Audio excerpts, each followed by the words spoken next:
that Jesus Christ is the Son of God, our Lord, who died on the cross and on the third day rose again. Yes! Yeah. Alright, palakpakan. Yeah. What is your good confession? Jesus is Lord! Alright. Because of your good confession, I am now baptizing you in the name of the Father, and of the Son, and of the Holy Spirit for the forgiveness of your sins, and you will receive the Holy Spirit. So, Tito Guerra, You will be part of God's kingdom, God's family. Welcome. Sige, come on. Say goodbye to Tito! Bye, Litoy. Okay, Litoy. Last word, last prayer kay God. Mula ngayon, iiwanan mo na yung dati mong buhay.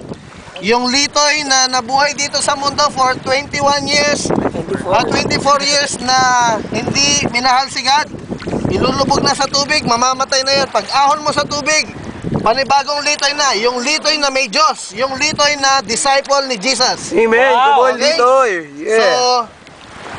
mag-sorry ka na ulit kay God. Sa prayer, sorry ka.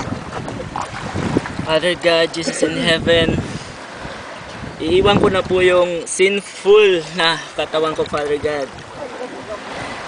I'm sorry sa lahat ng nagawa ko. What's your decision? I decide to follow you, Jesus, You love Him. and I love you. Alright. In Jesus' name, I pray. Amen! Goodbye, Litoy! Okay, 1, 2, 3! Yeah! Oh, sige. Yeah!